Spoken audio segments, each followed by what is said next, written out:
2।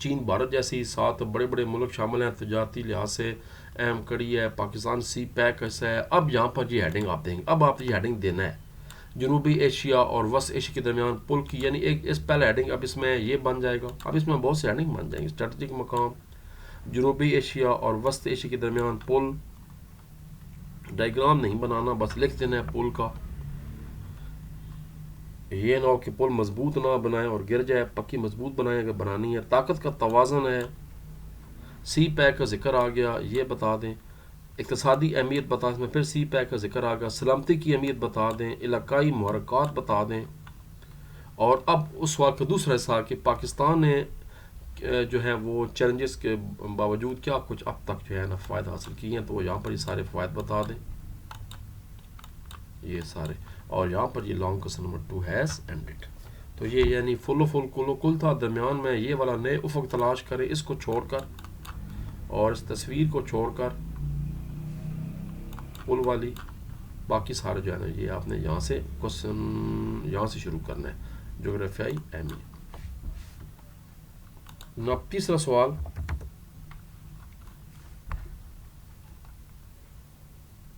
سی pack والا سوال آ گیا جی، 104 and 105 page. another very very very very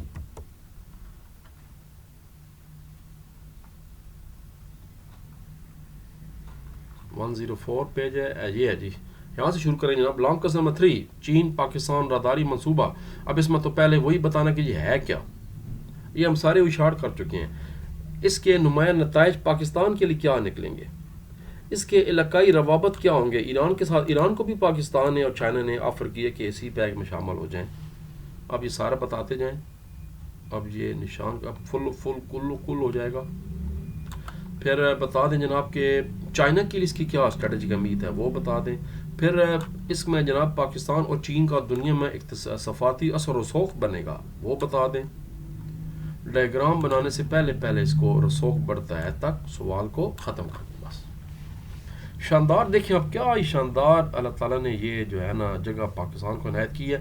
یہ ایک نیچرل بندرگاہ ہے کیونکہ یہ گہرے پانی کا، یہ سارا گہرا پانی ہے۔ یہاں پر آپ نے صرف جناب پلیٹ فارم بنایا تھا یہ والا، اور ساتھ میں جہاز انداز ہونے شروع ہو جائیں گے۔ فیوچر میں مزید جو ہے نا پلیٹ فارم اس طرح کا بنانے کی بتایا جا رہا ہے، پلاننگ ہے۔ یعنی یہ ڈیپ واٹر سی پورٹ ہے، یہ اس کو جہازوں کو ساحل تک آ جائیں گے اور جہاز لنگر انداز، کیونکہ پانی بہت گہرا ہے، جہاز پھنسیں گے نہیں ریت میں، یہ گہرے پانی کی پورٹ ہے، اس کو ڈیپ واٹر سی پورٹ کہتے ہیں۔ اور کیا یہ شاندار شہر ہے، سارا یہ آج طرف پہاڑ ہے، ادھر سمندر ہے اور درمیان میں شہر ہے۔ اور یہاں پر دنیا کا سب سے خوبصورت کرکٹ اسٹیڈیم بھی بنایا گیا، کبھی آپ نیٹ پہ سرچ کریں۔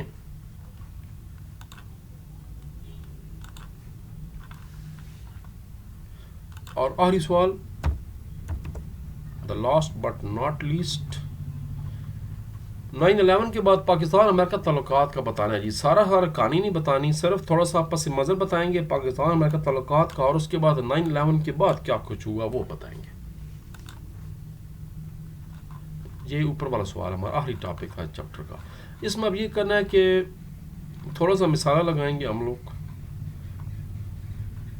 یہ والا اس میں شامل نہیں کرنا، اس میں صرف پہلے تھوڑا سا یہاں ہیڈنگ آپ دیں گے پاکستان امریکہ تعلقات کا پس منظر، یہ تھوڑی سی مثالیں لگا دیں۔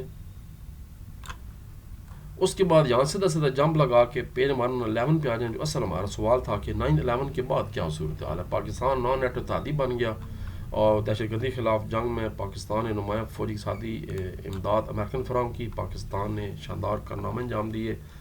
القاعدہ طالبان کے خلاف جنگ میں پاکستان کا کردار بہت اہم تھا، مگر اس سے نقصان ہوا کہ پاکستان میں جو ہے نا دہشت گردی شروع ہو گئی اور اس کا ذکر ہوا۔ پھر 2011 میں جب اسامہ بن لادن کی ہلاکت ہوئی، اس سے پھر تعلقات کشیدہ ہو گئے۔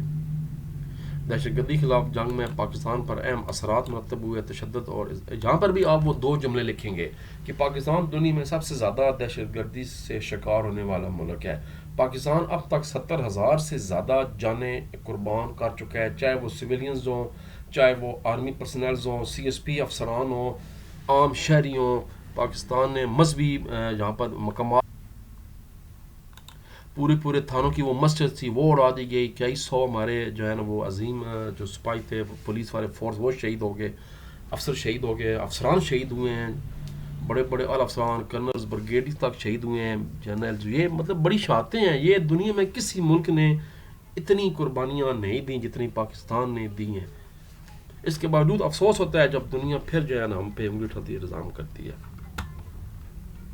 اب جناب اس کے بعد میں نے بتایا تھا کہ کچھ ایکسٹرا لانگ ہیں، وہ لازمی کال ہیں. وہ ہیں پاکستان کے، ایک تو وہ عوامل والا میں نے بتا دیا آپ کو پہلے، خارجہ پالیسی کے پر اثر انداز ہونے والے عوامل وہ تھے، یا بنیادی اصول تھا وہ بتایا تھا میں نے.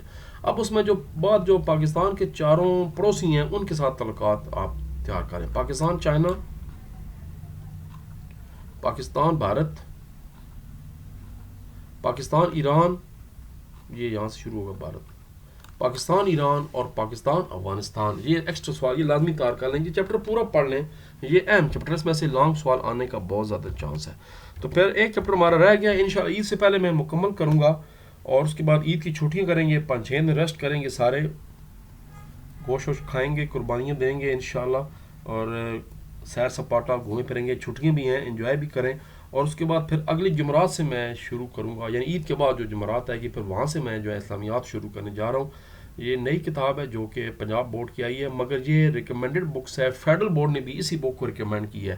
آپ کو پتہ ہے اب مطالعہ 100 مارکس کا اگلے سال سے ہوگا، آپ کو تو 50 مارکس کا ہوگا، مگر اس کے بعد جو نئی انٹری ہوگی وہ 100 مارکس کا دے گی، اور وہ ان کا اس سال اسلامیات 100 مارکس کا ہے. تو وہ نئی کتاب ہے، وہ شروع کریں گے. تو تب تک کے لیے اجازت جی. پاکستان زندہ باد.